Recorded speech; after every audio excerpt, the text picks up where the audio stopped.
Ayan po, nahugasan na natin siya ng hindi lang 3 beses, mga 5 beses yata. Then, naalis na yung parang katas-katas niya. And now, mag-start naman tayo ngayon mag-marinade. Lalagyan lang po natin siya ng asin. And then, konting suka ulit.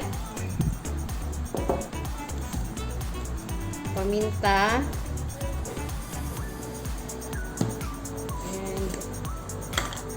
Garlic powder. Kung wala kayong garlic powder, pwede naman yung bawang, diktikin nyo na lang. And then, paprika, para magkaroon ng konting color, tsaka medyo aroma yung ating isaw. And eto, ay optional. Kung ayaw nyo nito, wag na kayong maglagay. And, may ilalagay po tayong sikreto kung bakit crispy ang isaw or yung crispy yung labas ng kanyang, pag kinagat mo siya yung kanyang breading, nagiging crispy siya dahil po dito sa ating ilalagay na secret ingredients. Ito po yun, ang cassava flour. Ayan, cassava flour. Lalagyan na po natin siya sa ating marinade para sumuot na yung cassava flour sa ating isaw. Ayan. And i-re-rep po muna natin to about 2 hours.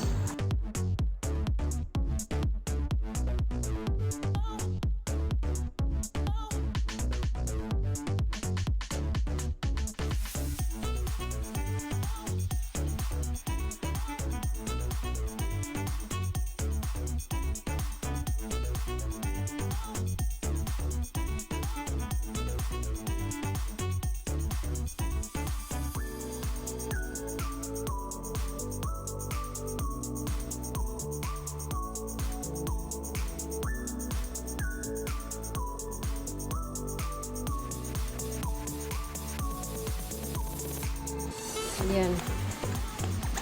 Tanggal na yung ibang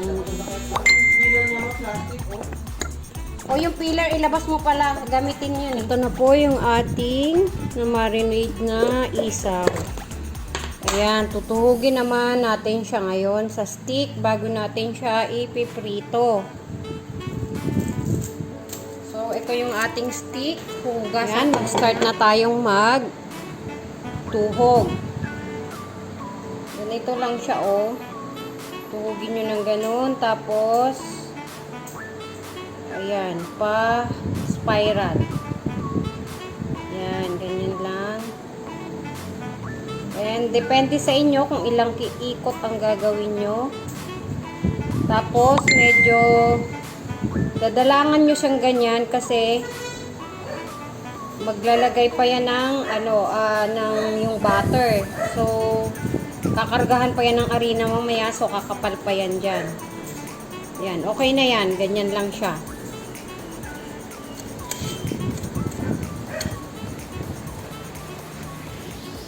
Kita nyo ba? Yan, ganyan. And then, ganun. Yan. So, para ka lang nagtatahi. Yan. Yan. Pagka ganyan kulang, dagdagan nyo na lang. Ito na po yung ating natuhog. 50 peraso na ito. Ayan. Tigli 5 ikot siya. So, kung ito pa lang, ipiprito natin, tapos tigli 5 piso siya. Nako, tubong-tubong lugaw na talaga. Yung tawag nilang tubong lugaw. Ito ay hindi tubong lugaw, tubong isaw. Sobrang laki pala talaga ng kinikita sa isaw. Grabe. So, mag-isip-isip na kayo na ito ang i-business nyo. Sobrang laki pala ng kinikita nito ngayon ko lang na imagine at ngayon ko lang din na try na gumawa ng ganito na with costing. Kasi dati po gumagawa po ako nito is pangkain lang namin. Tsaka dati rin nagbenta ako nito pero hindi ako nagko-costing ko. Kaya ngayon ko lang ginawan to ng costing kasi nga ay papakita ko sa inyo kung paano po kumita sa pamamagitan nitong paggawa natin ng isaw. So, kahit po itotal natin yung ating lahat ng ingredients, pag naprito nyo po ito, sobra-sobra pa rin. Ang dami nyo pang tutubuin. Then, meron pa po tayong natira. Ito naman po yung ating ipiprito ng ganyan lang. At ilalagay natin siya sa baso na ilang ounce ba to? 7 ounce. Ayan. Kahit putig pa 5 pesos din, pwede na. Pero ang benta nila nito dito sa Novaliches Bayan ay 10 pesos ang isang puno po dito. So mamaya ipapakita ko ulit sa inyo pagka nakapagprito na tayo or sa ating pagpiprito kung paano natin siya ipiprito.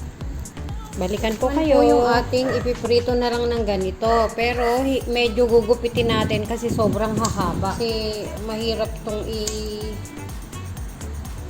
medyo i-shoot mamaya dun sa kawali at ito'y tumatalsik. Ingat po kayo pag nagpiprito ng isaw. Matalsik yan. Lagay na natin ang ating oil. Kailangan po ay marami ang inyong oil.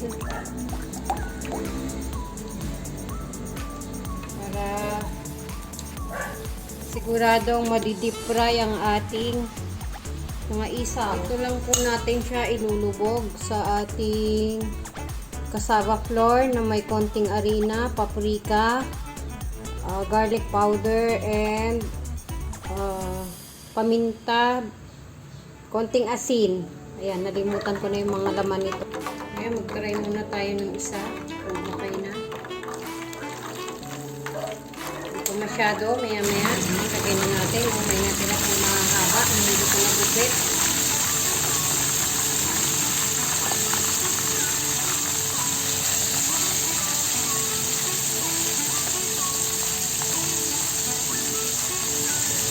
Medyo matagal-tagal lang po yan iprito kasi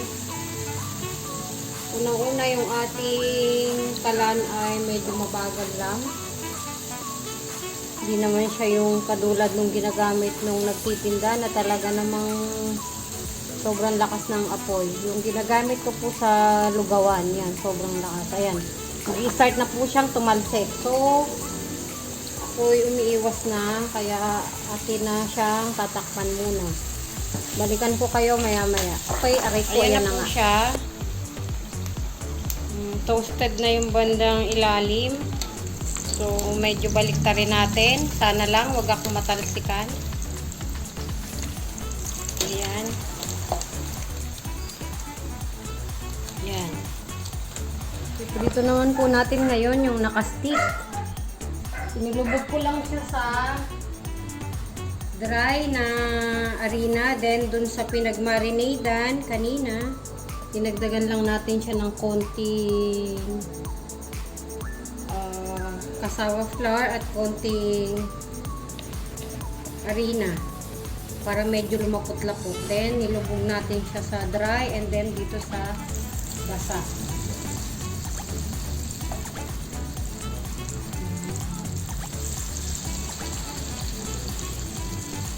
Ganyan lang po sa kadali.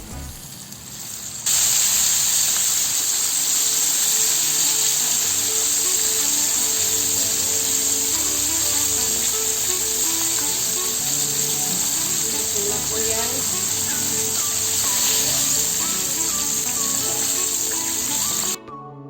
Talim niya. Ng tao yung daliri.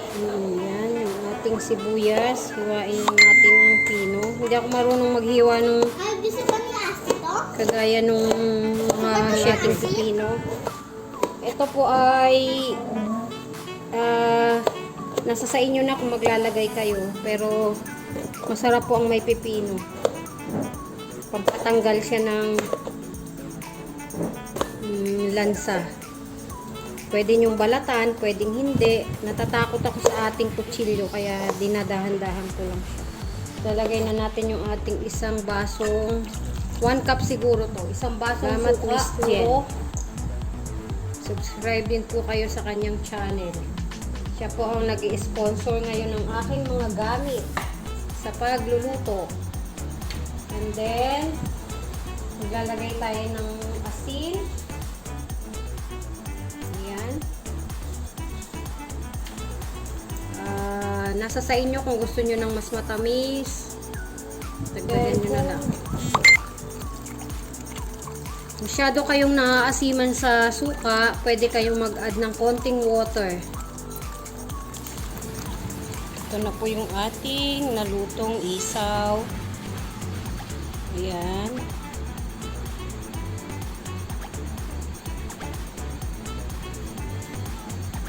Ayan po yung ating isaw. Fried isaw. Mabentang mabenta po ito sa mga kalye. Street foods talaga siya.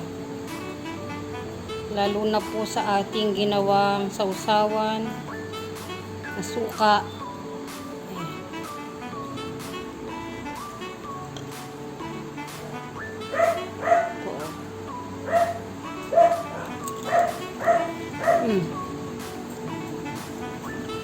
Sarap.